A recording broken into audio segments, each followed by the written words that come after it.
Vamos para Mauro Cid e o que o STF tem. Gente, o que o STF tem contra Bolsonaro de fato? Vocês já pararam para avaliar isso aqui? O que o STF... A gente tá acostumado a ver... lembrando hoje, 4 de setembro de 2025... né? Quinta-feira, na descrição chave Pix, seja um patrocinador se você gostar do nosso trabalho. Quiser também acompanhar a gente, na descrição tem um link de convite para o grupo do WhatsApp, onde eu deixo todas as matérias e link das nossas lives, e essa próxima matéria do Pleno News está na descrição do nosso vídeo. Bom, eu não sei se vocês estão prestando atenção, gente, mas o que é que de fato hoje temos contra Bolsonaro? A gente tá muito apegado os títulos e as narrativas da mídia, mas a gente não tá apegado aos fatos. O que nós temos realmente de concreto? Ontem eu tava vendo uma jornalista da Globo conversando com outro jornalista. Fagundes, assiste a Globo? Não, gente, é no Kawai mesmo. A gente passa o dedinho lá e só aparece os trechinhos. E ela falando lá sobre as mensagens do Taliaferro.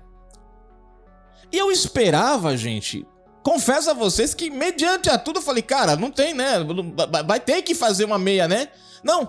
Trataram o seguinte, não, a oposição está utilizando as mensagens para conseguir, e aí passaram a ideia de que ignoraram o peso das mensagens e quiseram trazer como se a oposição tivesse desesperada para livrar Bolsonaro, se agarrando a qualquer coisa, e aí se agarraram a essas mensagens. Não falaram, gente, do conteúdo das mensagens, não apontaram o que elas revelaram, apenas trouxeram a ideia de que a direita estava se apegando àquelas mensagens para tentar livrar a cara de Bolsonaro. E eu fiquei olhando assim, meu, que jornalismo é esse que nós estamos tendo no Brasil hoje? Onde os fatos estão diante deles, mas eles ignoram os fatos, não moem, como diz o Nordeste aqui, não moem os fatos, não espreme o que tá ali, não, eles pegaram toda... Quer dizer, quando a história da Vaza Jato veio, daquelas mensagens do hacker, obtidas pelo hacker, né? Obtidas pelos hackers, a mídia inteira, a Globo fez horas de jornal nacional falando sobre aquilo, lendo, relendo, moendo, criando conjecturas. E foi uma ação obtida criminosamente, que no nosso devido processo legal nem deveria ter entrado, porque foram obtidas criminosamente. Neste caso aqui, eles tanto tentaram desqualificar o Taliaferro, como se o Taliaferro fosse um cara insatisfeito, e aí estivesse se vingando do Moraes. Eles ignoram o que está lá dentro. E que a direita estava tentando usar aquele momento ali para tentar, de alguma forma, livrar Bolsonaro. Mas sem...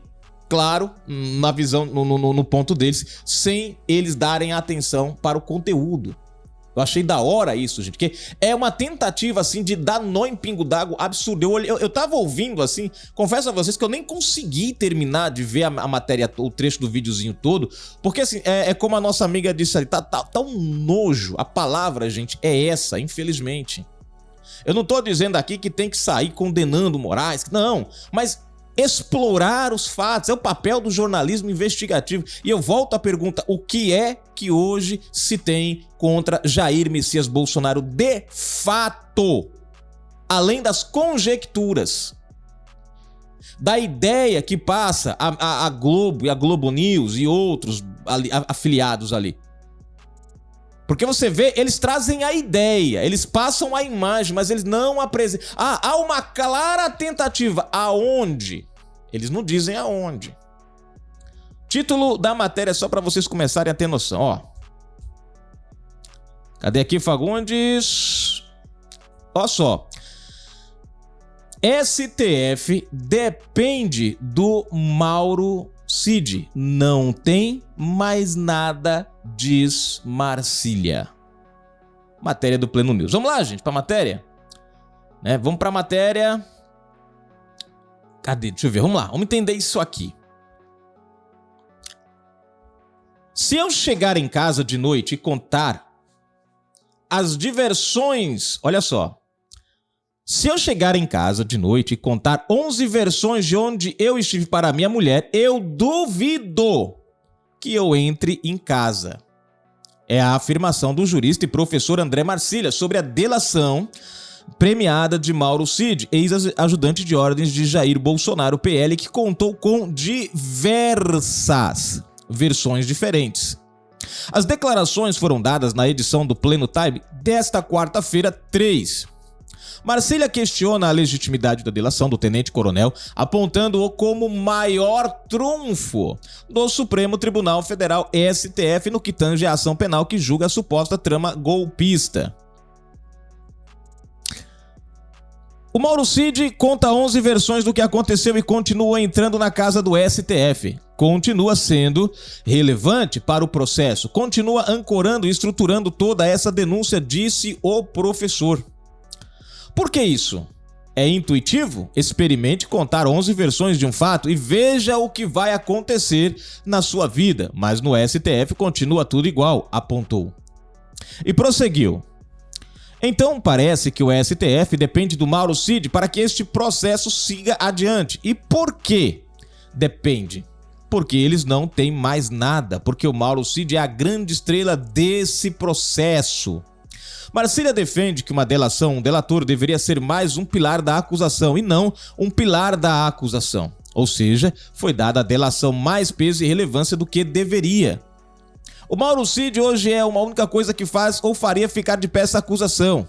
Se o Mauro Cid contar 25, 49 ou 500 versões, ele vai precisar ficar nesse processo, analisou o especialista em direito. O negócio tá feio, gente. Só pra vocês entenderem. Fagundes, o que ele quis dizer assim? O Mauro Cid tem que ser um pilar e não o pilar. Vocês entenderam aqui o que ele quis dizer aqui? Mas eu vou já esclareço pra vocês esse ponto aí, né? Deixa eu ver onde foi que eu parei aqui pra gente.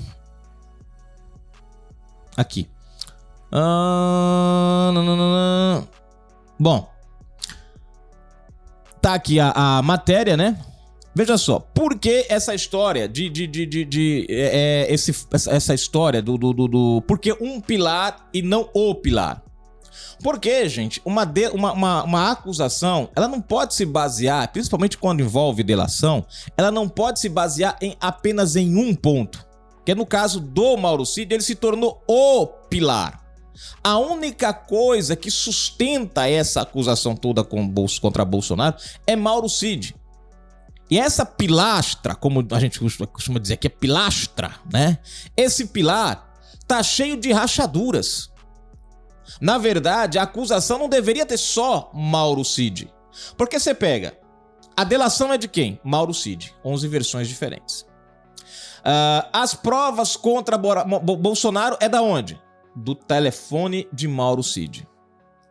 O documento lá é da onde? No telefone do Mauro Cid. As reuniões, quem é que contou? Mauro Cid. Quem é que falou sobre o dinheiro recebido? Mauro Cid. O plano punhal amarelo? Mauro Cid. Tudo Mauro Cid, gente. Tudo. É um negócio, é um tal de um plano que não dá certo porque não tinha Uber. É um monte de coisas que não se sustenta. É um monte de coisa que dificulta pra gente acreditar que essa ação de fato tenha algum elemento. Você vai contra, por exemplo, você vai contra as questões do Lula. Gente, você vai no sítio lá, o pedalinho tinha o nome da Marisa e o nome do Lula nos pedalinhos. Você tem documentos em que Lula manda reformar a cozinha. O sítio.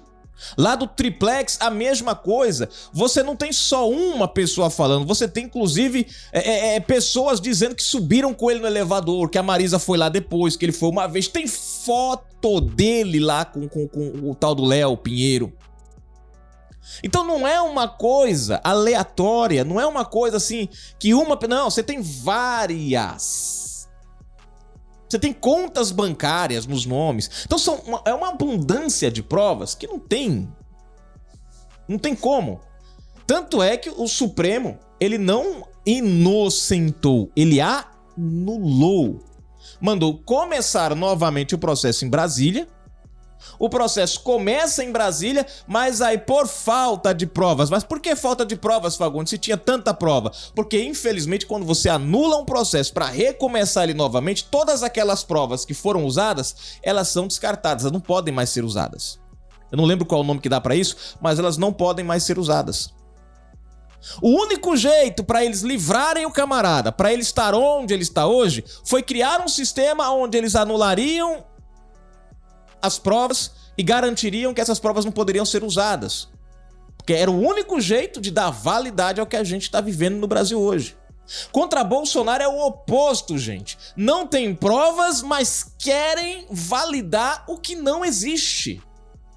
Veja a inversão que nós... Tem provas, mas muda de lugar para anular as provas e garantir que elas não podem ser usadas mais. E assim não vai ter nada para poder usar contra o cara e o cara vira presidente. O outro, que era o presidente, a gente precisa tirar o cara de lá, o que a gente faz? Pega o que não é e transforma em ser, para dar validade ao que não existe.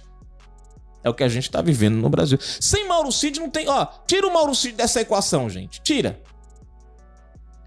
O que mais a gente tem sem Mauro Cid? Pergunto pra você. O que mais a gente tem sem Mauro Cid? Qual outro delator acusa Bolsonaro? Qual outro camarada tem provas contra Bolsonaro? Ou supostas provas? Ou, sei lá, acusa Bolsonaro. Quem? Ninguém. Acabou o processo, cara. Você tem só nesse núcleo aqui 7. Mais 7 em outro núcleo. Aí você soma aqui, tem pelo menos umas 30 pessoas aqui dizendo não à versão de Mauro Cid. E aí eu entendo, gente, que a maioria prevalece. Se eu tenho mais pessoas apontando que algo não aconteceu, e só uma pessoa apontando, então eu devo acreditar em quem? Nessa uma? Porque me agrada a pessoa? Ou porque eu quero que aquilo ali seja fato? Não, eu tenho que acreditar na maioria. Por quê? Porque a maioria converge os fatos. Um só, é só um, ele pode, não tem nada que corrobora. O STF não tem nada corroborando, fora do Mauro Cid ali, o STF não tem nada corroborando o que ele fala.